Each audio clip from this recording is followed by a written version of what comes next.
Au Mali et dans bon nombre de pays, le chômage des jeunes reste un défi majeur. Face à la précarité de l'emploi et aux défis de l'orientation professionnelle, de nouvelles formes de formation ont émergé. Il s'agit notamment du coaching. Ce soir, nous nous interrogeons sur le rôle que peut jouer ce type d'accompagnement dans l'insertion professionnelle des jeunes. Comment le développement personnel peut-il aider à se démarquer sur le marché du travail? Quel est son impact réel dans l'écosystème entrepreneurial national? À qui profitent réellement les séances de coaching? Comment le coaching peut-il favoriser l'auto-emploi? C'est le titre de cette émission. Le développement avec nos spécialistes, c'est juste après le générique.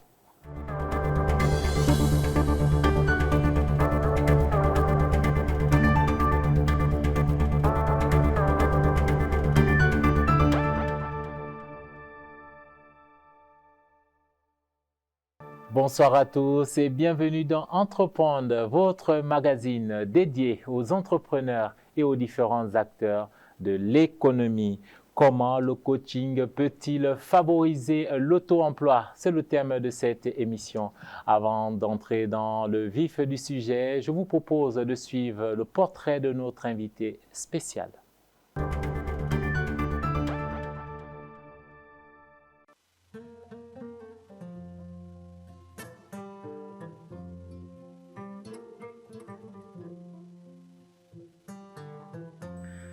Formatrice, conférencière, mais surtout coach professionnel spécialisé dans l'accompagnement du changement et le développement du potentiel humain, Mariam Ina Kanouté est la directrice générale du cabinet Perfor Team. À travers cette structure qu'elle a fondée il y a un peu plus de 10 ans, Coach Mariam Ina aide les dirigeants, les équipes et leur organisation à évoluer dans un cadre harmonieux où performance et épanouissement ne font qu'un. Pour y arriver, elle utilise des stratégies de transformation culturelle combinant pragmatisme et bienveillance. Titulaire depuis 1999 d'une maîtrise de l'Université de Ouagadougou en communication des organisations et relations publiques, Mariam Ina Kanouté a suivi une dizaine d'autres formations à l'international entre 2011 et 2022. Elle a notamment obtenu 3 certificats à l'Institut international de Genève, en Suisse. D'abord en 2014, un Master Coach, Corporate et Life Coaching, puis en 2015, celui de Maître praticien PNL, programme neurolinguistique, avant d'obtenir en 2016 le titre tant convoité de consultante internationale en investigation appréciative, conduite du changement. Avant de devenir Master Coach, Mariam Ina Kanouté a travaillé durant 15 ans au Burkina Faso au sein de la société de téléphonie mobile Télécel Faso. Elle y a occupé plusieurs postes à responsabilité, dont celui de responsable des portefeuilles des banques, assurances et établissements financiers. Pour cette coach, la formation est un processus continu d'évolution. C'est pourquoi elle s'est donnée pour mission d'accompagner les cadres dans leur transformation, les équipes dans leur évolution. Au Mali et dans plusieurs autres pays, MIK de ses initiales partage son expertise en développement de carrière, développement de leadership, formation en entreprise, gestion du changement et techniques de prise de parole en public. Team Builder certifié, Maître praticien PNL, Master Coach, Mariam Ina Kanouté est l'invitée principale de Entreprendre.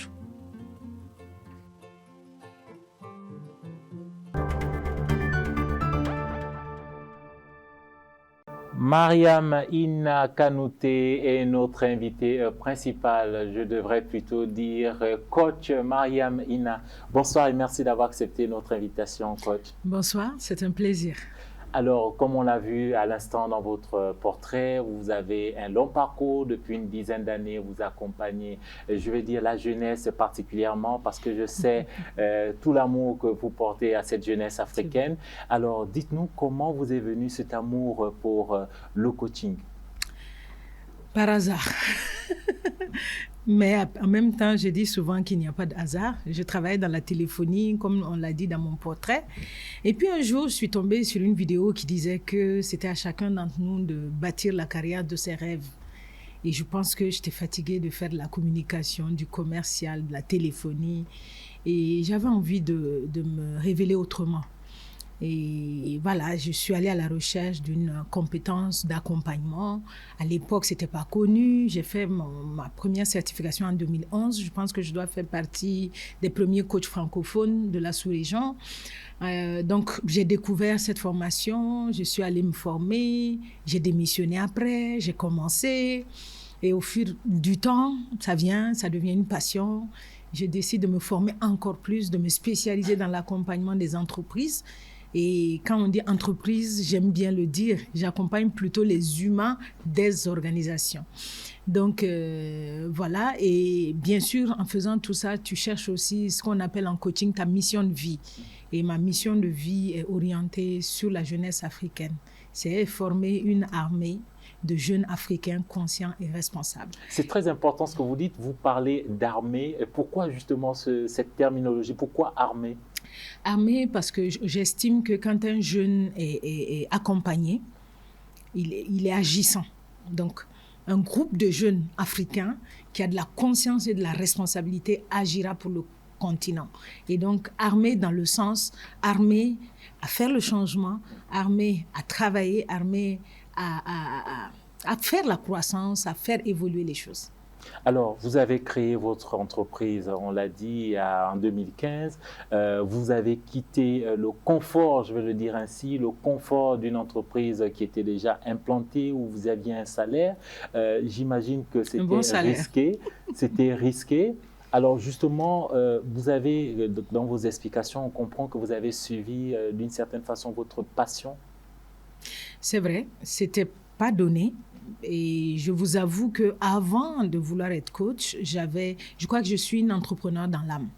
Donc, avant de découvrir ma passion et ma mission de vie, j'ai essayé plusieurs types d'entreprises. Ça, je ne le dis pas toujours, je n'ai pas toujours l'occasion de l'expliquer. J'ai fait une boutique où je vendais des tenues d'enfants. J'ai fait de la décoration d'intérieur, j'aimais beaucoup ça aussi. J'ai vendu du café, j'avais un petit coin de café. Donc, j'ai toujours voulu entreprendre.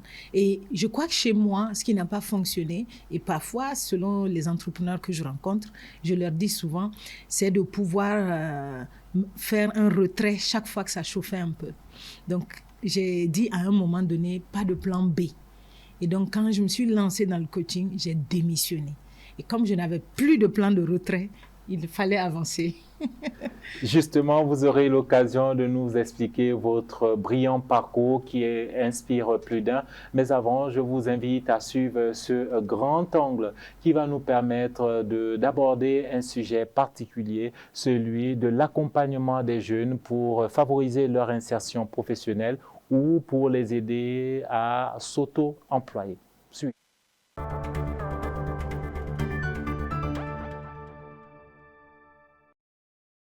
Perçu de plus en plus comme un véritable tremplin vers l'emploi, le développement personnel aide à se forger un état d'esprit, à avoir confiance en soi, mais surtout à rebondir face aux échecs. Selon les spécialistes, au regard du contexte économique actuel, avoir des compétences dans ce domaine devient capital. Le développement personnel pour nous est indispensable parce qu'il y a l'entreprise à part et il y a le porteur du projet qui est l'entrepreneur aussi à part. Et il va être difficile pour une entreprise de croître alors que le porteur de projet lui-même ne croit pas. Et la base, c'est le développement personnel. Et qui parle de développement personnel parle d'abord de connaissance de soi. Après la connaissance de soi, l'estime de soi. Après l'estime de soi, nous allons avoir la confiance en soi. Et après la confiance en soi, nous allons avoir l'affirmation de soi. Donc, ces éléments sont indispensables pour les entrepreneurs afin qu'ils puissent savoir que certains secteurs ne sont pas faits pour eux parce que les tensions, les émotions, beaucoup de caractéristiques personnelles qu'ils ont ne cadrent pas avec ces secteurs d'activité et qui sont bien pour d'autres secteurs d'activité, mais tout passe par la connaissance de soi d'abord. Le développement personnel est la plus grande escroquerie de ce 21e siècle. Le développement personnel, c'est permanent, ça n'existe pas. Celui qui vous vend du développement personnel, il vous vend du vent. Si vous êtes curieux, si vous cherchez à apprendre, si vous cherchez à découvrir ce qui se passe autour de vous, ce qui se vit autour de vous, toutes les nouveautés qui arrivent, c'est à ce moment-là que vous allez grandir. Et un entrepreneur aujourd'hui a besoin de cette curiosité intellectuelle. Des qualités humaines et comportementales qui, selon le coach formateur Moussa Ouloughem, peuvent être décisives, surtout pour un entrepreneur ou un chercheur d'emploi. D'où pour lui la nécessité d'acquérir des compétences internes et externes. À l'intérieur, vous avez la connaissance, vous avez la paix intérieure, vous avez l'amour. Comment est-ce que vous devez jumeler tous ces éléments-là pour pouvoir être heureux et devenir celui que vous voulez? À l'extérieur, vous avez votre apparence, vous avez votre physique. Comment travailler sur votre apparence, sur votre physique à travers des techniques et des méthodes telles que le sport, votre apparence, votre hygiène de vie. Et à l'interne, comment vous améliorer à travers la formation, la lecture, les voyages, les rencontres, l'accompagnement, le coaching, les conférences. Donc, c'est tous ces outils-là qui sont utilisés, qui sont exploités pour aider un individu à s'améliorer de l'intérieur, pour avoir cette paix intérieure, ce bonheur, cette connaissance-là, et à l'extérieur pour pouvoir s'épanouir, pouvoir aider les autres, accompagner, impacter. Et cela vous aidera réellement à pouvoir atteindre votre plein potentiel.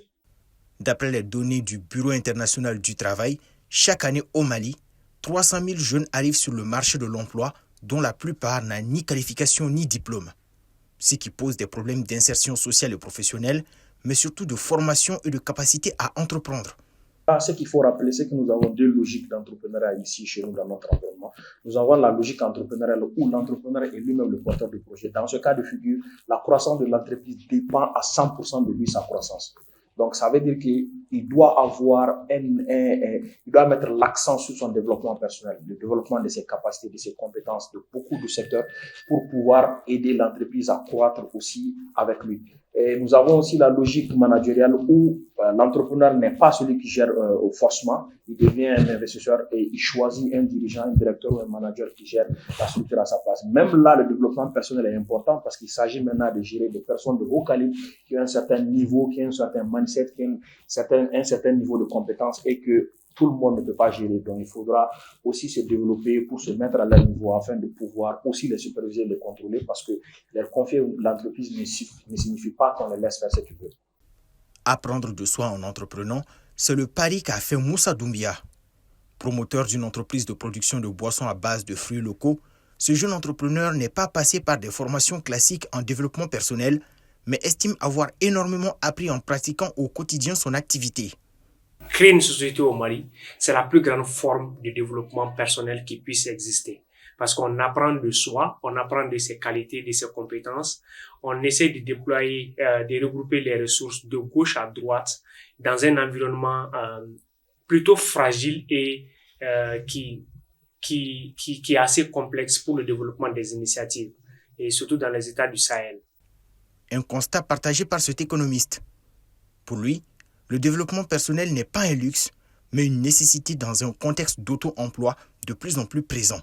Il faut comprendre que le développement personnel, c'est quand même le processus par lequel les individus apprennent à se connaître.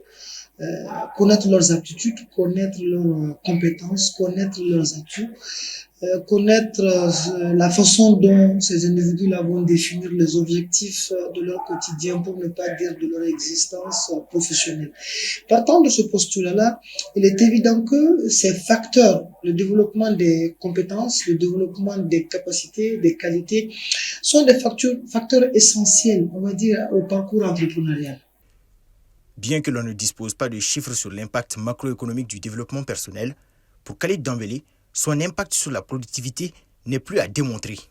Indicateur, je ne sais pas, mais aujourd'hui, par exemple, le capital humain, qui s'est défini comme étant un ensemble d'aptitudes et de compétences, permettant à un être humain d'être plus productif au sein d'une entreprise, est un élément clé, effectivement, pour apprécier l'impact du développement personnel dans l'aptitude à produire d'un personnel ou d'un cadre au sein d'une entreprise. Développer ses compétences personnelles pour booster ses chances sur le marché du travail ou pour bâtir son entreprise est une voie de plus en plus empruntée par les jeunes Maliens. Cela favorise l'émergence du secteur avec son lot de difficultés. Alors, comme j'aime le dire, n'est pas coach qui veut. Être coach, c'est un métier. Ça ne s'improvise pas. C'est un métier. On a des techniques de coaching et on va se former. On a des écoles de coaching, des écoles qui existent. Malheureusement, la plupart sont en Occident aujourd'hui et on se forme là-bas. Comme je vous ai dit au début, je suis certifiée et accréditée. Donc, je suis certifiée auprès d'une école de coaching qui s'appelle Ericsson International, qui est une école canadienne, et qui a été élue l'année dernière la première école de coaching à impact. Donc je suis très fière d'être sortie de cette école. Et les gens qui aujourd'hui se disent coach et vous disent, c'est pour ça que je vous dis que développement personnel, c'est l'arnaque du siècle, c'est que la plupart des coachs qui s'improvisent coach, se disent coach en développement personnel et vous disent sortez de votre zone de confort, ils vous donnent des conseils. Un coach ne donne pas de conseils. Un coach, il sait que vous avez le potentiel, le talent en vous et qu'il ne faut juste aider à le faire ressortir. Donc le coach, il va vous écouter, il parle très peu. Il va vous questionner par des questions, en appuyant là où peut-être ça fait un peu mal. Il va vous aider à sortir tous vos talents. Et le coach, il est surtout orienté solution. Selon une étude de Global Market Insight datant de 2022, la taille de marché du développement personnel a été évaluée dans le monde à plus de 23 600 milliards de francs CFA pour un taux de croissance annuel estimé à 7% pour la période 2023-2032.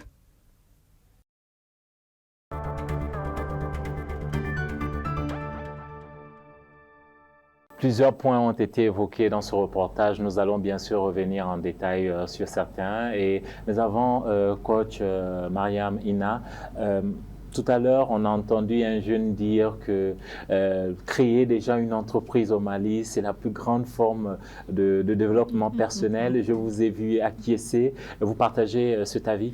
Oui, on est dans un terrain qui est très difficile, donc qui oblige les personnes à être résilientes, à faire face à énormément de défis. C'est une école en soi. Il n'a pas tort. Justement, nous avons le plaisir de recevoir deux autres invités qui vont également nous donner leur lecture de notre thème. J'ai d'abord le plaisir de présenter M. Demba Tonkara. M. Tonkara, bonsoir et merci d'avoir accepté notre invitation. Merci. Vous êtes formateur en entrepreneuriat, donc vous aurez l'occasion de nous éclaircir sur la situation des jeunes qui veulent entreprendre aujourd'hui, sachant que vous travaillez aux côtés de plusieurs d'entre eux. Nous avons également le plaisir de recevoir Madame Sakale Traoré. Bonsoir Madame Traoré, merci également d'avoir accepté notre invitation. Bonsoir. Vous êtes entrepreneur, vous êtes la directrice de Mamali Moringa, une entreprise de transformation du Moringa. Madame, monsieur, la question que je vais vous poser, elle est toute simple pour démarrer. C'est vraiment le regard que vous portez sur le secteur entrepreneurial au Mali. Je vais commencer par vous, Monsieur Tonkara, en tant que formateur. Ok, merci beaucoup, cher Amar, et merci à tous ceux qui nous regardent, et surtout merci à l'invité principal, aussi à l'entrepreneur Sakale qui est bien ici avec nous, ce qui montre vraiment la pertinence de l'émission. Alors moi, ce secteur, il est important de comprendre d'abord pourquoi j'accompagne ces jeunes. J'accompagne ces jeunes, c'est vraiment une histoire personnelle. J'ai eu la chance en 2008 de faire la formation des formateurs, précisément des coachs professionnels avec M. Patrick Pougnon, qui m'a vraiment permis de comprendre l'importance non seulement du coaching, mais aussi les difficultés que les jeunes ont pour aller dans l'entrepreneuriat. Et pour aider ces jeunes, il ne s'agit pas seulement de leur donner de l'argent, il s'agit plutôt de les orienter, de les accompagner. L'avantage de l'accompagnement ici, ça leur permet d'avoir confiance en eux. Quand un jeune n'a pas confiance en soi, c'est très difficile pour lui de réussir. Et c'est pour ça que je me suis donné comme mission personnelle de les accompagner, de les orienter. Et comment les accompagner? Parce que l'entrepreneuriat, comme certains l'ont dit, c'est très difficile. Moi, j'imagine souvent, je prends l'entrepreneuriat comme si un militaire on lui demande de sauter de l'avion sans parachute, ou même avec parachute, mais si c'est sa première fois. Il va non seulement hésiter, il va se demander si ça va réussir. Alors que la différence juste qu'en entrepreneuriat, quand tu n'es pas formé et que tu mets ton argent, dès qu'on perd l'argent, on ne peut plus récupérer. L'argent perdu est perdu. Donc, il faut avoir la chance d'être accompagné, orienté pour éviter vraiment de perdre son argent, de perdre son temps. Et comme un adage Bambara le dit, que si on a, lors des premières difficultés, on est cogné par un marteau. On fera tout pour éviter les autres difficultés. Pour ne pas dire le terme en prenant la femme comme étant un exemple, les grandes difficultés empêchent aux jeunes de revenir dans l'entrepreneuriat. Tout à l'heure, M. Tounkara Sakale Traoré employait une image, celle du parachute. On peut le dire, vous avez réussi à ouvrir votre parachute, vous l'ouvrez sans difficulté. Expliquez-nous justement comment vous avez, qu'est-ce qui vous a motivé à entreprendre et à en arriver là où vous en êtes aujourd'hui? Alors, déjà, merci pour l'invitation et merci à notre coach qui est là. D'accord. En fait, moi, ce qui m'a vraiment permis d'ouvrir ma parachute, c'est vraiment en étant accompagnée par des experts dans les domaines dans mon domaine d'activité, mais aussi par des experts comme coach Mariam Ina qui est là, voilà, qui m'a mise en contact avec d'autres coachs également pour mieux m'accompagner en fait, parce que en tant qu'entrepreneur, souvent il y a certaines soft skills qu'on manque et aussi de pouvoir mieux vraiment nous concentrer sur notre vision. Pour cela, il nous faut être préparés à faire face aux difficultés liées au marché, liées au secteur et aussi à l'incertitude également de notre environnement surtout. Donc, c'est avec tout cet accompagnement que j'ai eu à avoir qui m'ont permis aujourd'hui de vraiment rester là depuis 8 ans, malgré les défis.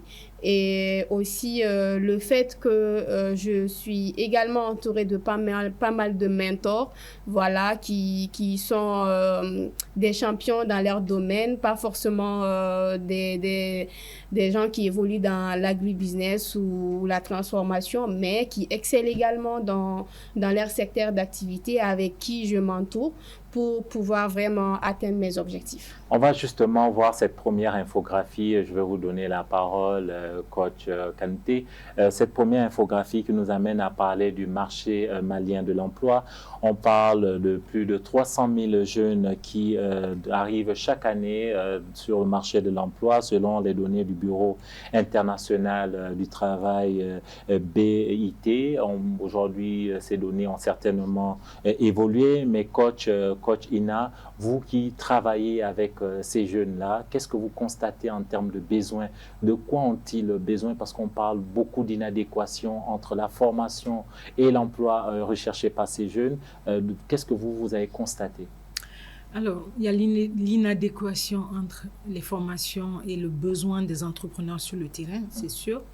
Mais nous avons aussi des jeunes qui n'ont pas forcément le bon état d'esprit. Donc, ce qui fait que parfois, moi, je vais faire des accompagnements dans les universités parce que souvent, ils ne savent pas qu'est-ce qu'ils recherchent.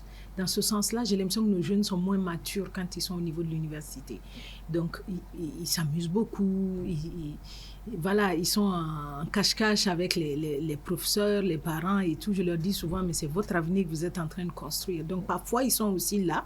On a besoin d'eux sur le terrain, mais ils ne sont pas compétents. Ils ne sont pas opérationnels pour ceux dont on a besoin. Donc, il y a aussi ce deuxième côté. Ensuite, il y a tout le côté de la résilience, exactement comme chez les entrepreneurs. Hein, parce que quand tu débutes, tu commences dans une organisation, l'entrepreneur a des attentes vis-à-vis d'un salarié. Ils ne sont pas apprêtés pour le faire. Ils ne savent pas comment réagir. Et donc, on a beaucoup de licenciements, on a beaucoup d'échecs. Donc, tout ça, c'est autour de tout ce qu'on va appeler les soft skills, le comportement. Au-delà de la question technique de l'inadéquation de l'emploi, nous avons réellement un problème d'accompagnement de notre jeunesse. Sakale Traoré, quels sont justement ces éléments dont vous avez pu bénéficier en termes de coaching, de formation, qui vous ont justement permis aujourd'hui d'entreprendre? Alors pour moi, c'est surtout le fait de pouvoir vraiment connaître mes forces déjà et également mes faiblesses dans ce secteur. Et comme coach vient de le dire, c'est surtout aussi de pouvoir m'entourer avec une équipe très forte aujourd'hui qui arrive vraiment à m'épauler, parce que la plupart du temps, souvent, on veut tellement bien faire qu'on s'oublie soi-même en tant qu'humain, en tant qu'entrepreneur. Le fait de ne pas pouvoir avoir la conscience tranquille lorsqu'on voyage. Est-ce qu'il y a quelqu'un pour faire ça, de ne pas pouvoir déléguer en fait. Donc, alors qu'en nous concentrant mieux sur le développement de l'entreprise, en nous concentrant sur notre vision et en laissant vraiment une équipe capable de diriger à chaque maillon de nos départements, on arrive à avoir plus de résultats. Par exemple, là, je travaille avec un coach, Cheikh Sissoko, qui m'a vraiment permis de mieux voir, en fait, que ce n'est pas parce que si on a une vision, on doit pouvoir avoir une équipe derrière qui peut nous permettre d'atteindre cette vision-là, en fait. Donc, il faut que les entrepreneurs aussi puissent comprendre que si on veut avoir des résultats, il faudrait avoir des gens compétents avec nous. Et souvent, il y a ce manque-là parce que lorsque on fait face au recrutement, on voit qu'il y a beaucoup de personnes qui ne sont pas encore prêtes, voilà, ou qui n'ont pas encore, en fait, tous ces soft skills qu'il faut, ces compétences qu'il faut pour suivre l'entrepreneur et travailler dans le stress, travailler aussi dans l'incertitude du marché. Donc, il faut les former. Donc, c'est un temps, c'est une perte d'argent pour l'entreprise. Et donc, souvent, je vois qu'il y a beaucoup d'entrepreneurs, moi-même, j'ai eu à le faire, qui n'arrivent pas à se détacher, en fait, de ces employés au début avec lesquels ils ont commencé. Là, il faut trouver le bon équilibre. Il faut trouver vraiment le bon équilibre et aussi garder surtout les bonnes perles rares parce que soit c'est votre entreprise qui va en dépendre ou qui va périr en fait. Coach et Monsieur Tonkara, je voudrais une petite précision sémantique.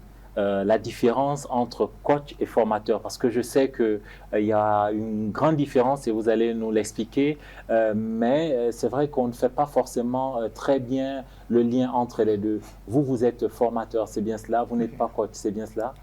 Ou bien vous êtes les deux? Quelle différence faites-vous justement? Alors, la différence, moi je vais en ajouter un, pas seulement coach. Il y a le coaching, il y a le monitoring, il y a la formation. J'ai commencé par être coach. Alors, et ça reste à moi. Mais je me dis, la cible, coacher les jeunes, ce n'est pas toujours facile. Ils ont souvent besoin d'être renforcés. Ce qui m'amène, parce que le coaching, le monitoring, souvent, c'est des aspects où tu n'as pas forcément à mener l'acteur, le bénéficiaire à apprendre la chose, mais tu dois l'orienter, tu dois le conseiller, tu dois l'amener à voir la chose, qu'est-ce qui est bon pour qu'il puisse prendre. Contrairement à la formation, où quelque chose est modélé, qu'on trouve bien, on va l'apprendre, il va assimiler la chose et c'est ce qu'il va appliquer. Ça, c'est différent des techniques de coaching et de monitoring. Donc, à des moments, je trouve qu'il est nécessaire parce que la plupart des jeunes qui arrivent, quand on doit coacher quelqu'un, c'est mieux que la personne ait au moins une petite compétence ou une compétence modérée à un certain niveau.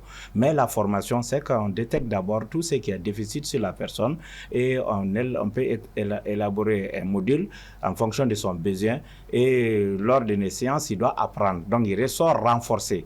Le temps est rapide, comme plus que le temps du coaching où il a le temps de se revoir, d'apprendre, de voir ce que toi tu fais. Il doit essayer de voir des références alors que la formation, c'est l'acquisition tout de suite et puis aussi l'application. Madame Kanouté, je veux reposer ma question autrement. Ce que vous faites, ce n'est pas de la psychologie que vous faites. Qu'est-ce que vous faites exactement en tant que coach? Merci.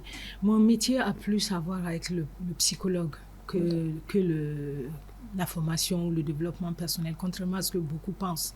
Donc, j'ai étudié toutes les méthodes pour accompagner l'humain à partir de sa psychologie et des neurolinguistiques. Donc, je travaille sur les bases de des neurosciences et de la psychologie des humains et des groupes. Donc, ce qu'on fait de plus que la formation, c'est que la formation donne vraiment du savoir. Donc, comme il l'a dit tout à l'heure, j'ai besoin de quelque chose, j'ai besoin de savoir comment ça fonctionne. Ça, c'est la formation. Mais on peut avoir la formation de quelque chose, mais ne pas pouvoir exécuter, ne pas pouvoir se mettre en route pour diverses raisons. Dans une équipe, par exemple, vous avez des jeux de pouvoir, donc des jeux de leadership entre les personnes, qui peuvent faire qu'une personne très bien formée n'est pas une personne compétente ou opérationnelle. Donc, nous, au niveau du coaching, on accompagne pour donner du pouvoir et aussi du vouloir. parce que je peux, mais je n'ai pas envie de le faire. Donc, je ne suis pas motivée à le faire. Donc, ce sont des domaines qui semblent être proches ou se confondent. Mais qu'il y a une différence. Ça n'a même rien à voir, en fait, à mon avis. Ça peut s'accompagner, parce que quand nous, on va, par exemple, se mettre à accompagner une personne pour atteindre des objectifs, on peut se rendre compte que dans ce domaine-ci, il a besoin de plus de formation ou d'accompagnement.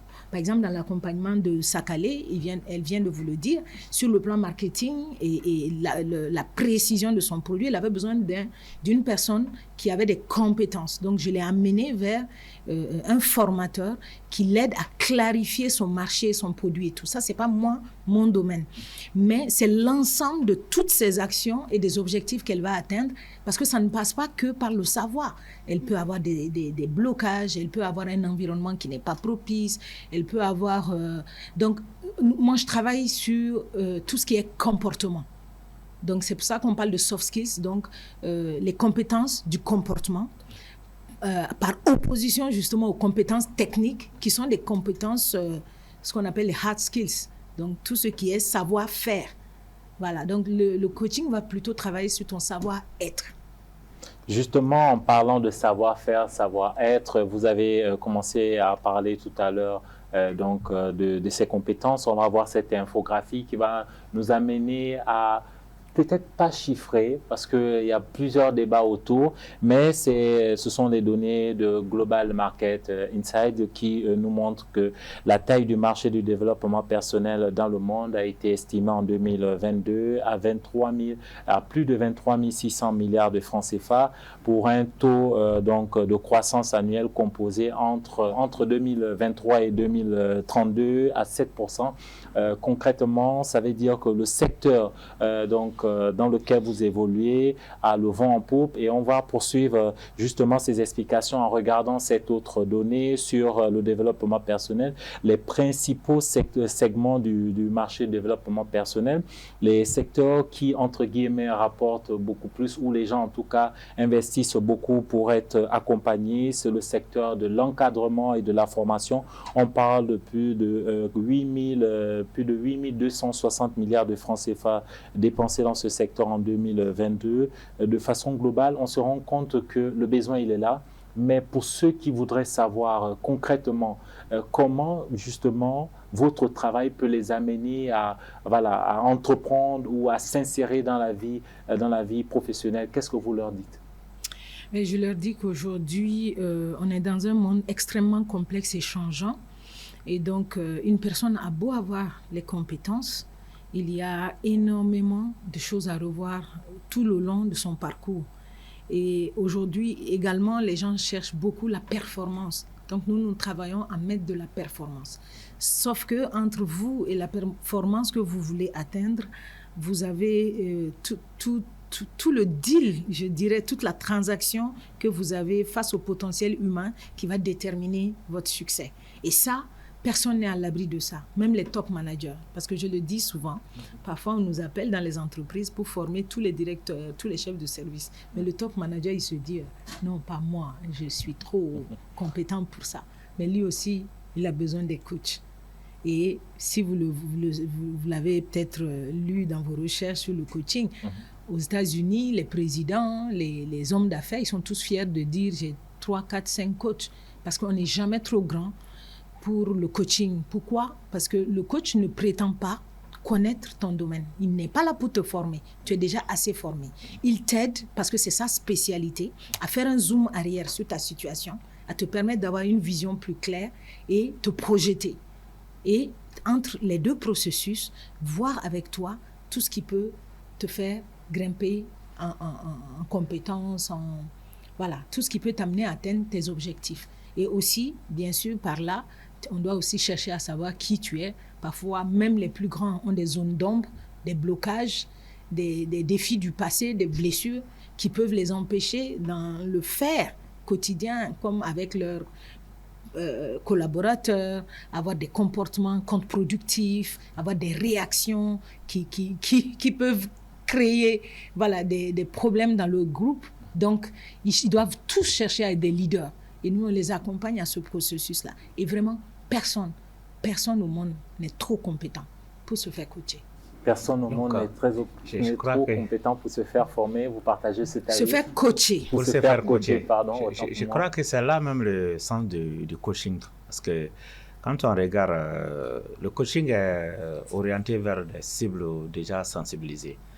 Et contrairement à beaucoup de nos jeunes, vous avez fait sortir une statistique de 300 000 jeunes qui se retrouvent sur le marché de l'emploi. C'est une ancienne statistique. Si on doit regarder aujourd'hui, on se rendra compte qu'il y a beaucoup de jeunes aujourd'hui. Mais la plupart de ces jeunes ne sont pas sensibilisés. Ils ne sont pas sensibilisés à être des entrepreneurs et quittent soit l'école très tôt où ils n'ont pas de compétences entrepreneuriales. Il y a beaucoup de choses qui les manquent. Donc eux, d'abord, il faut les former pour leur donner des compétences. Et ceux qui ont la compétence, qui ont commencé, ou qui hésitent et qui n'arrivent pas à prendre le bon chemin, c'est là le coach peut bien intervenir et pour aider. Comme on l'a dit, Madame Mariam, on ne peut pas être à un niveau où on n'a pas besoin de coaching. Tout le monde a besoin de coaching parce qu'il faut comprendre le coaching dans ce sens. On ne peut pas tout connaître. Et surtout, le coach ne vient pas pour t'apprendre des choses, mais il va t'amener à comprendre, à savoir même toi-même tes propres compétences et tes limites. Et peut-être tes erreurs, qu'est-ce qu'il faut faire. Si tu faisais comme ça allait être encore plus mieux. Ce n'est pas une école. Ce n'est pas une forme de management? Alors, management, c'est différent. De leadership, d'accompagnement, j'ai comme l'impression que ce sont les mêmes compétences qu'on essaye de distiller, peut-être autrement, peut-être avec chacun son style. Non, je voudrais dire des choses. Par exemple, si on parle de la culture d'entreprise ou la culture entrepreneuriale, beaucoup font la confusion. C'est un peu ça, la culture d'entreprise. Tu vas apprendre à l'école comment faire la comptabilité, comment faire la gestion, comment faire la gestion des ressources humaines. Il y a beaucoup de modules que tu vas apprendre. Mais contrairement à cela, vous allez voir aujourd'hui, il y a des gens, ils ne sont pas partis à l'école, mais ils ont créé leurs entreprises, ils sont multimilliardaires. Ça, c'est une autre compétence. Vous allez voir quelqu'un qui va se taper la poitrine et dire qu'il est docteur dans tel domaine, mais il est employé dans une entreprise par quelqu'un qui n'est même pas parti à l'école. Il s'est dit, je suis le DG de telle entreprise, j'ai mon doctorat, mais derrière, celui qui a créé l'entreprise n'est même pas parti à l'école. Il a autre compétence au-delà de cette compétence technique managériale. Donc, ce n'est pas le management, mais il y a autre chose au-delà. Oui, je voulais aussi ajouter qu'aujourd'hui, on voit extrêmement qu'il y a un manque d'informations en fait et aussi un véritable blocage au niveau des jeunes concernant l'entrepreneuriat souvent. Il y a également un problème de, je dirais, désinformation sur... les jeunes ne sont même pas souvent au courant qu'il y a des dispositifs qui existent pour eux et qu'il y a des personnes ressources aujourd'hui qui peuvent les aider vraiment à atteindre leurs objectifs. Et également le fait qu'on voit aussi qu'il y a certaines jeunes filles, par exemple, qui se censurent à cause des pressions sociales, alors qu'avec le développement personnel, on arrive vraiment à surpasser tout ça, en fait, tout ce qui est frein à la situation familiale et autres. Donc, avec le développement personnel, on arrive vraiment à briser, en fait, ces situations et à atteindre nos objectifs et à se construire, en fait, un empire. Et également, concernant vraiment le leadership positif qu'il faut dans nos entreprises, c'est que les compétences techniques aujourd'hui ne suffisent pas. Donc, en tant qu'entrepreneur, souvent, lorsqu'on recrute, on regarde un salarié qui est vraiment capable de gérer en fait le stress, de gérer une équipe derrière notre entreprise et aussi qui est également capable de montrer qu'il est porteur d'initiative en fait, qui savent gérer également cette envie en fait d'évoluer avec l'entrepreneur malgré que ça soit une PME ou une très petite moyenne entreprise. Je vous invite à regarder cette autre donnée qui va nous permettre de parler du segment, certainement l'un des segments les plus importants quand on parle de coaching. Coach, vous allez nous donner votre avis. On parle du segment amélioration des compétences qui représente 30% de part de marché, qui représentait 30% de part de marché en 2022 selon Global Market Insight. Est-ce que c'est sur ce domaine, sur ce point précis qu'on vous approche le plus pour être accompagné, pour être coaché sur l'amélioration des compétences? Quel est le segment qui, entre guillemets, vous permet, vous recevez beaucoup plus de personnes, vous accompagnez beaucoup plus de personnes, que ce soit des jeunes ou des chefs d'entreprise? Alors, il y a des choix stratégiques qu'une organisation va décider de faire. Quand j'ai été coach, la première demande est le coaching de couple, par exemple. Et au tout début de ma carrière, j'en ai beaucoup fait, jusqu'à décider de devenir plutôt coach d'entreprise. Et je me suis formée plus dans des outils d'accompagnement des organisations, comme la conduite du changement, l'élément humain, le team building. Mais ça ne veut pas forcément dire qu'il n'y a pas de demande ailleurs. Nous, on s'est vraiment spécialisé dans l'accompagnement des entreprises et des équipes d'entreprise. Parce que si on dit entreprise, j'aime bien le dire, c'est les humains qui sont dans l'entreprise, qui sont accompagnés. Ensuite, il y a une forte demande au niveau des jeunes, mais moi, je reste un entrepreneur. Je ne suis pas philanthrope, je n'ai pas une ONG. Donc, il m'arrive de piloter ou d'accompagner énormément de programmes de jeunes, mais qui me sont donnés par des ONG, des associations qui payent la formation. Parce que les jeunes, ils n'ont pas les moyens, moi, de me payer, par exemple. Ils n'ont pas les moyens de payer mon service. Donc ça, c'est un défi. Mais ça ne veut pas dire que la demande n'est pas là. Il y a une forte demande, mais ils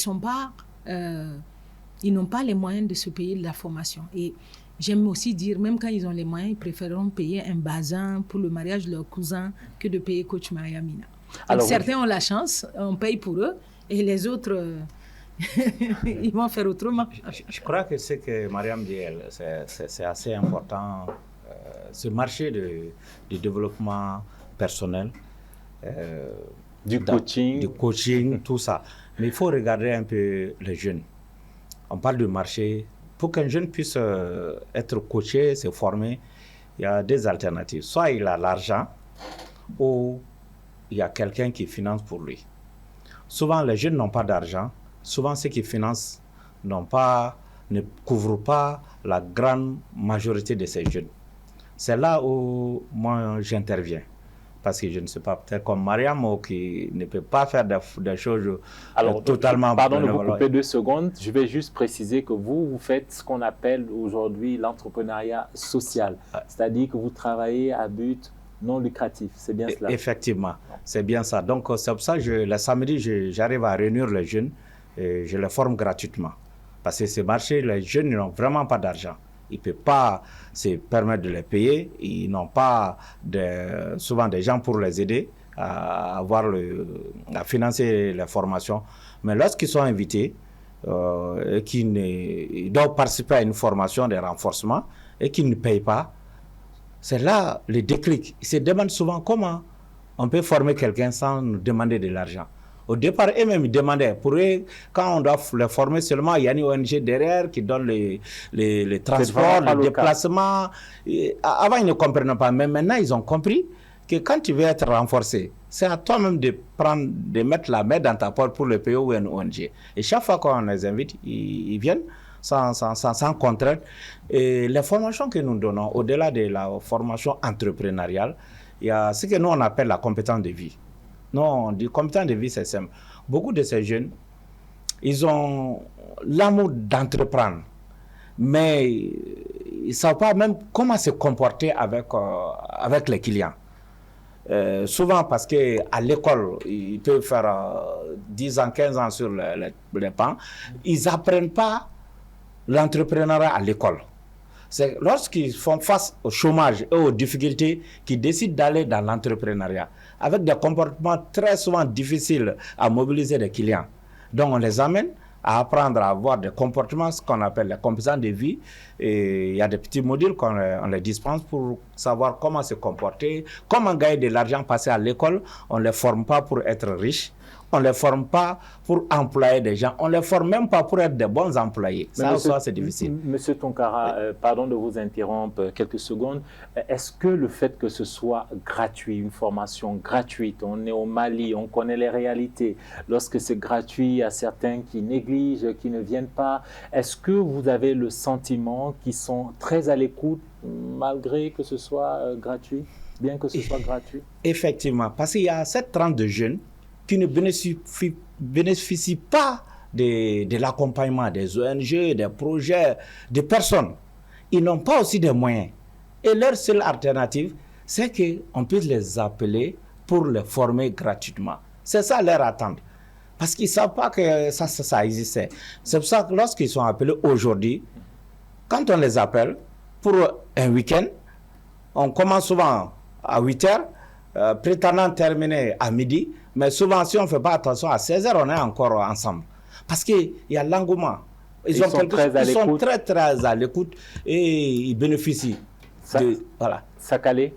Oui, je voulais rajouter sur ce point que souvent, il y a tellement d'offres aussi que souvent l'entrepreneur est perdu en fait dans tous ces accompagnements-là en fait.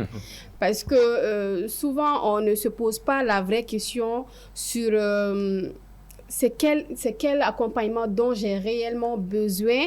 Donc, il y a aussi souvent le fait de vouloir aller pour toutes les accompagnements en fait qui se présentent et déjà ça te fait perdre du temps en tant qu'entrepreneur, mais également il y a aussi le fait que tu perds également en énergie, tout ça. Donc il faut que les entrepreneurs aussi puissent se faire en fait le point dans les idées, mettre vraiment tous et être mieux organisé, je vais dire. Et le coaching, c'est ça qui est vraiment bien avec le coaching en fait. Ça te permet de ne pas te disperser et d'être vraiment focus à la réalisation des objectifs. Donc, tu travailles sur des points bien précis qui te concernent. Et donc, nous marquons une courte pause et nous allons continuer notre débat. Nous allons voir de façon concrète avec nos acteurs ici présents comment le coaching, l'accompagnement peut aider les jeunes à mieux entreprendre et à mieux évoluer dans la société. À tout à l'heure.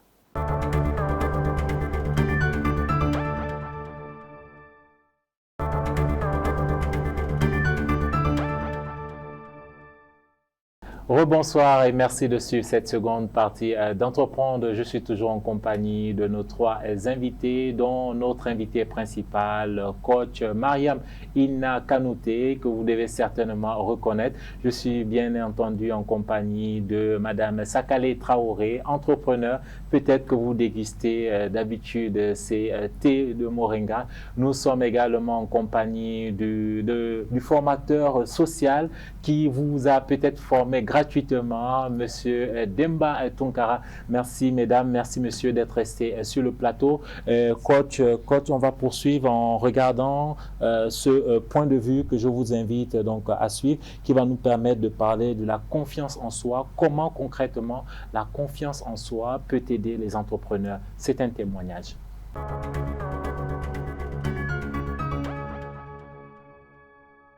Personnellement, j'étais quelqu'un de timide.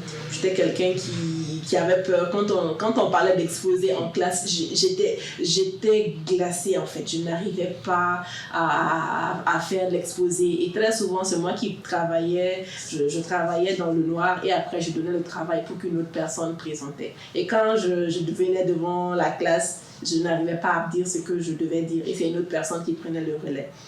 Et quand je suis venue dans l'entrepreneuriat, j'ai vu que je devais travailler sur ce défaut que j'avais. Et lorsque j'ai réussi à travailler sur ce défaut, j'ai pu remporter beaucoup de prix, j'ai pu lever des fonds insoupçonnés. Tout cela en parlant devant des personnes, en parlant devant des milliers de personnes sans avoir peur et tout en maîtrisant mon sujet. Le coaching m'a permis en fait de réaliser que en fait je suis plusieurs personnes à la fois et chaque personnalité a ses besoins et chaque personnalité aussi fait de moi ce que je suis. Et le coaching m'a permis en fait de bien les canaliser et de bien me centrer pour ne pas me focaliser uniquement sur un seul point. Le mentorat, par contre, ça m'a permis en fait d'élargir mon réseau, de pouvoir amener mon projet vers des personnes insoupçonnées, de surtout bénéficier bénéficier du carnet d'adresse de mon mentor. Et tous les deux sont importants en fait dans la vie de l'entrepreneur.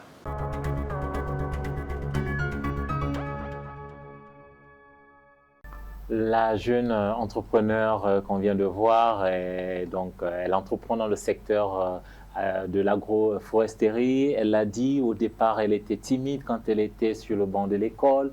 Son travail, elle le donnait à d'autres personnes qui brillaient grâce à elle. Et lorsqu'elle a été coachée, ça a complètement changé sa vie, coach Mariam Ina. C'est des témoignages que nous avons régulièrement, de clients qui ont été accompagnés, qui se découvrent. Donc, elle a parlé d'une des compétences qu'elle a développées pendant son coaching, c'est-à-dire la prise de parole. Mais en dehors de ça, comme je le disais, il y a énormément d'autres compétences, d'autres soft skills. Justement, quelle est la compétence qui est pour vous, en tant que coach, vous travaillez aux côtés des jeunes et même des dirigeants d'entreprise depuis plusieurs années, quelle est selon vous la compétence ultime, la compétence qu'il faut absolument avoir? D'aucuns parlent de la confiance en soi, d'autres parlent de la prise de parole en public pour pouvoir convaincre. Vous, en tant que coach, quelle est cette compétence que vous estimez ultime? Moi, je le réunis, c'est un petit lot de compétences que je réunis autour du leadership. Et ce leadership, c'est d'abord un leadership personnel qui va contenir bien sûr la confiance en soi, parce qu'on ne peut pas être leader si ça ne commence pas par là, mais aussi quel type de transaction je peux avoir avec tout le potentiel humain. Parce que quand on est entrepreneur, on a affaire à tout un public. Les clients, c'est un public. Ton personnel, tes collaborateurs, ce sont des publics. Et tous les autres, quand elle parle de mentor, elle parle de ses pairs, ce sont tous des publics. Donc, quel est notre rapport pour dealer cette transaction avec les humains? C'est ça qui va déterminer la capacité de réussite à 70%, pendant que les compétences techniques ne comptent qu'à 30%. Donc, toutes ces compétences-là sont réunies aujourd'hui autour du nom d'intelligence émotionnelle, mais qui a vraiment un lien avec quel type de leadership nous appliquons tout le long de notre parcours. C'est la compétence clé. Sakale, quelle est la compétence que vous avez vraiment estimé qu'il vous fallait absolument à l'époque, avant même que vous n'entrepreniez, qui vous a surtout incité à entreprendre? Est-ce que c'est la confiance en vous-même? Est-ce que c'était votre capacité à vous exprimer devant un public ou d'autres compétences? Je pense que la confiance en moi, c'était un peu la base, je dirais. Déjà, le fait de croire à un projet sur le moringa, au début, quand je commençais, il y avait presque personne sur ce domaine-là. Donc, le fait d'avoir confiance en ce projet et aussi le fait de pouvoir apprendre, en fait, de chaque difficulté et créer une opportunité devant chaque difficulté m'ont permis vraiment de vraiment avoir plus confiance en moi, mais également de prendre la prise de parole devant des ministres. Par exemple, à l'ouverture scolaire, j'ai été choisie comme l'entrepreneur modèle de l'année, quelque chose qui n'est pas donné à tout entrepreneur. Et aussi, pour moi, ça a été vraiment, je dirais, plus qu'un mérite, parce que cela montre à plusieurs entrepreneurs que ce n'est pas en fait en étant issu d'une élite qu'on peut réussir, mais qu'on peut bel et bien réussir à partir de rien, en n'ayant pas un entrepreneur dans sa famille ou en n'ayant pas en fait un mentor qui a le bras long, comme les gens aiment bien le dire au Mali. Mais vraiment, c'est le travail, l'acharnement, malgré les difficultés, la persévérance qui font aujourd'hui de moi une référence dans le domaine de la transformation du moringa. Justement, M. Tonkara, je vous donne la parole après cette infographie qui va nous amener à parler d'une chose qui nous réunit depuis quelques minutes maintenant. Si l'Afrique subsaharienne investissait dans son capital humain, elle aurait près de 300 000 milliards de francs CFA De plus, dans son PIB, la nécessité d'être formé, la nécessité d'avoir confiance en soi pour travailler.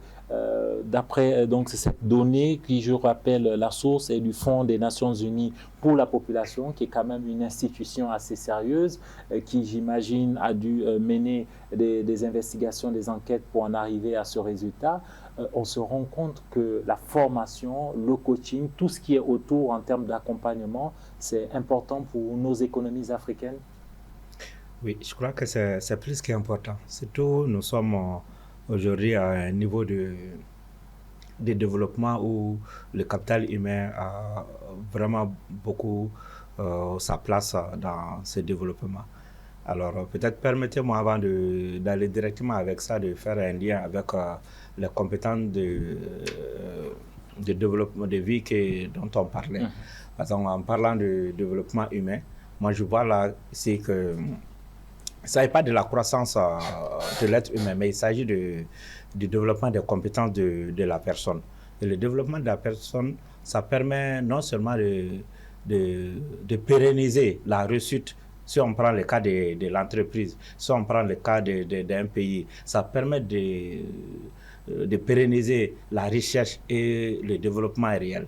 Donc sur ça, j'avais pris une dizaine de compétences que je trouve que chaque être humain doit se renforcer au-delà de l'école ou ceux qui ne sont pas partis à l'école, dans la vie courante, ce que j'ai appelé la compétence de vie. Et qui, une dizaine. Vous pouvez rapidement nous les donner? Alors, j'ai commencé par le sens de la communication, l'autonomie, la coopération, l'esprit critique, la créativité, l'empathie, le respect de la diversité, la négociation, l'esprit de résilience et le leadership. J'ai mis le leadership pour pouvoir cocher un peu tout ça là. Globalement, quand on regarde les autres interventions, chaque point est important. Par exemple, quand on est dans une société qui n'a pas d'empathie, on est entrepreneur, on ne peut pas se mettre à la place de ces employés qui ont souvent des difficultés ou qui ont des problèmes personnels. Tu dis le problème personnel doit rester à la maison toujours. Tu vas avoir de la peine à avoir du personnel compétent ou motivé dans ton entreprise. Chaque compétence de vie, ça forme et ça modèle toi-même en tant qu'entrepreneur. Et en allant avec ces chiffres, je dis aujourd'hui, nous avons plus que besoin de cela. Parce que si on ne fait pas attention, surtout avec l'arrivée de la technologie de l'intelligence artificielle, on risquerait d'être évincé de la course. Coach Mariam Ina Kanouté, Monsieur Tonkara, je vous pose la question à tous les deux. Aujourd'hui, et cela a été souligné, Coach Ina, votre secteur est vu comme un secteur de luxe, il faut le dire, qui n'a pas, tout le monde n'y a pas accès, vous l'avez dit. Ces jeunes ne peuvent pas payer vos services, ça vous l'avez dit. Et justement, il y a des ONG qui les accompagnent, qui en tout cas travaillent avec vous pour justement permettre à ces jeunes de bénéficier de ces formations. Vous également, il y a d'autres formations que les jeunes n'arrivent pas à avoir, notamment les jeunes de zones rurales. Comment justement démocratiser ce que vous faites? Comment faire en sorte que ce soit ouvert, que ce soit beaucoup plus inclusif, particulièrement pour nos jeunes qui sont dans les zones rurales? C'est à l'État d'organiser ça. Moi, il m'est arrivé de faire des projets de ce genre-là, de le proposer au ministère de la Jeunesse, le ministère de la Formation professionnelle de l'emploi jeune et de l'entrepreneuriat, en leur disant, voilà, j'ai des programmes de renforcement de capacité des jeunes qui vont leur permettre de devenir des entrepreneurs, au-delà des formations qui sont données à l'APEJ, etc. Maintenant, effectivement, je ne pourrais pas former des millions de jeunes au Mali, mais je leur ai même proposé de faire une formation des formateurs pour que ce que j'ai créé pour accompagner les jeunes entrepreneurs soit reproduit à grande échelle, afin que beaucoup de jeunes puissent en bénéficier. Pour qu'il y ait des coachs inabis. Voilà, mais en tout cas, dans des domaines, dans plusieurs domaines, ça sera difficile de faire des inabis par milliers, mais chacun pourra prendre une niche et développer. Donc, à l'État aussi de jouer ce rôle-là. Ils le font, mais ils le font sans forcément avoir cette ouverture d'esprit désormais, parce que malheureusement, nos pays sont lents à percuter. Donc, il y a des formations pour l'entrepreneuriat, comme ce qui se fait tous les jours, mais on voit le taux d'échec de la pêche. D'ailleurs, ils ont arrêté de financer, parce que ce n'est pas un financement qui fait un entrepreneur, c'est tout le reste. Moi, ma formation pour l'entrepreneuriat, je l'appelle ça les valeurs pour entreprendre. Et là, je forme l'entrepreneur, parce qu'il faut former l'entrepreneur avant de former l'entreprise. Si tu n'as pas un bon entrepreneur avec tout ce qu'il faut, tu peux lui donner une bonne entreprise, un financement, mais ça fait un plouf parce que autour, la personne n'a pas le gabarit pour faire face. C'est avant ou après que vous intervenez? Avant qu'on ne devienne entrepreneur ou après ou pendant? À quel niveau? De préférence avant, donc c'est ce que je propose dans le meilleur des cas. Mais si ce n'est pas le cas, comme le disait Sakale, on peut accompagner dans le processus. Il y a eu des jours où elle aussi, je me rappelle, elle voulait abandonner. Donc, on peut accompagner. Mais si les jeunes à qui on veut donner des financements ou en tout cas on veut inciter à l'entrepreneuriat, on les formait à l'avance, ils seraient plus renforcés à continuer le chemin.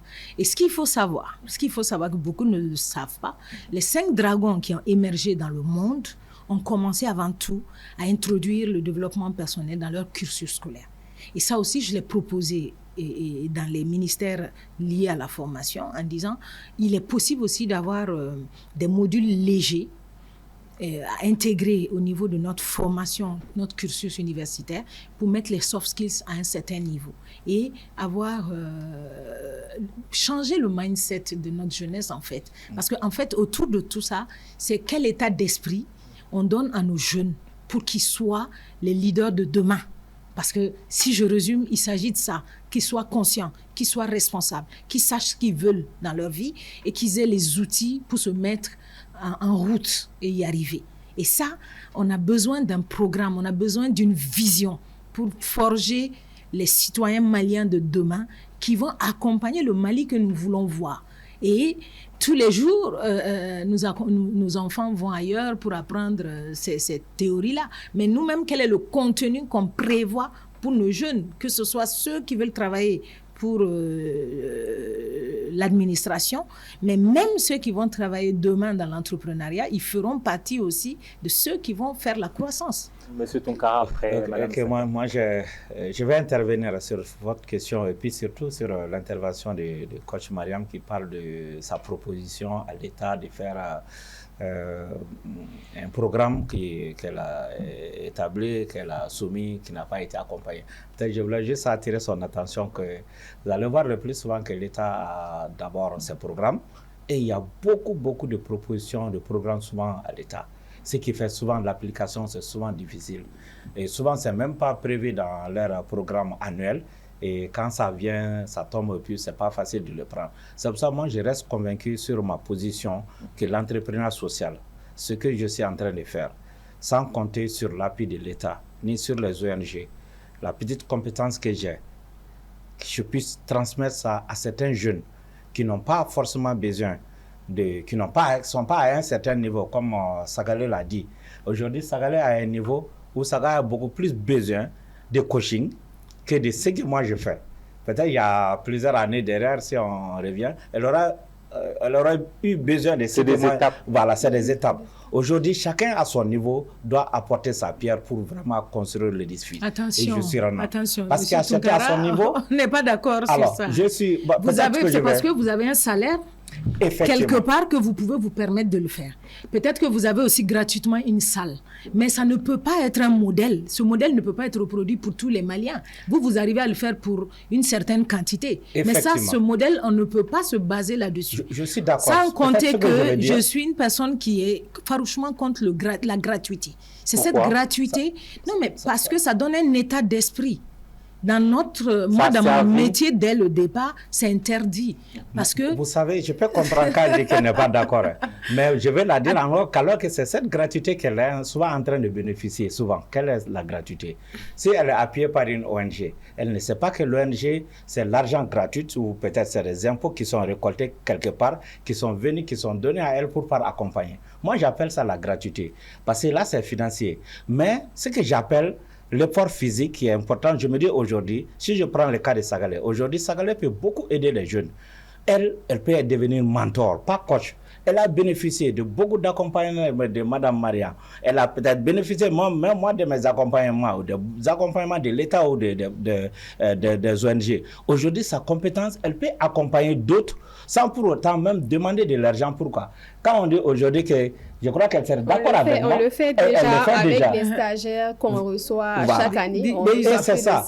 Chacun a son rôle. Ce que je veux dire, chacun a son rôle. On ne peut pas faire tout gratuitement. On ne peut pas faire aussi tout financement. C'est ça le problème. C'est comme le financement des jeunes. On a échoué parce qu'on prenait l'argent, on donnait aux jeunes, tout financement gratuit. Ça n'a pas marché. On a pris, on a laissé, c'était tout prêt, ça n'a pas marché. On a fait moitié de varier, il faut varier les avantages. Je préciser mon idée. Je ne lui ai pas dit de ne pas continuer ce qu'il fait.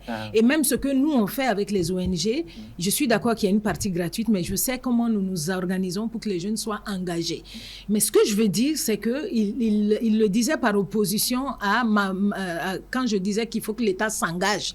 Un individu ou quelques individus ne peuvent pas remplacer la compétence de l'État ou la responsabilité de l'État. Donc, je vais dire que c'est bien ce qu'il fait, mais ça ne peut pas être le modèle qu'on va dire, oui, l'État ne peut pas, il faut que ça soit les... Voilà, c'est un apport, c'est ponctuel, c'est bien, mais je refuse qu'on dise, l'État ne peut pas, c'est à nous de faire. Nous, on fait ce qu'on peut.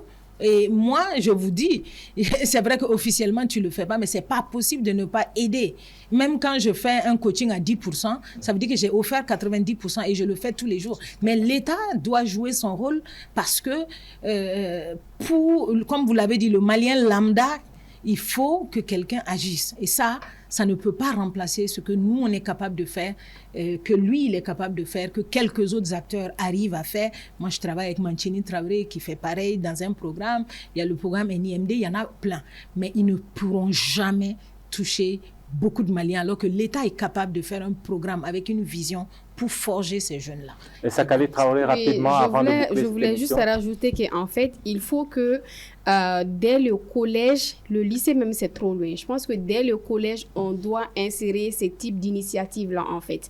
Il y a des écoles qui ont commencé à les faire, des écoles privées parce que public, ce n'est pas encore arrivé là, mais je pense qu'avec beaucoup de communication autour de ces initiatives, même les parents d'élèves qui sont entrepreneurs ou soit qui ont des compétences qui peuvent donner une de leurs journées pour enseigner aux élèves et aux camarades de classe de leurs enfants ces types de soft skills qu'il faut avoir. Donc, je pense que dès le collège, il faut qu'on arrive vraiment à mettre en place l'esprit d'initiative pour les jeunes et créer aussi, en fait, des accompagnements vraiment personnalisés, en fait. Parce que quelque chose dont Sakale Mamali Morega a besoin aujourd'hui n'est pas forcément ce dont une autre entreprise qui vient de naître a forcément besoin.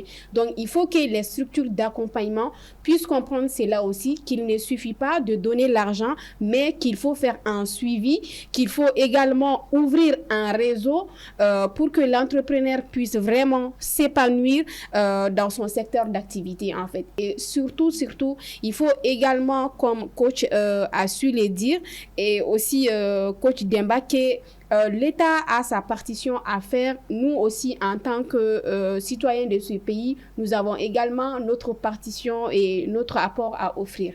Donc, je pense que avec ces pistes de solutions, on pourra avoir gain de cause. Un dernier tour de table avant de boucler cette émission. Je vais commencer par vous, Sakale.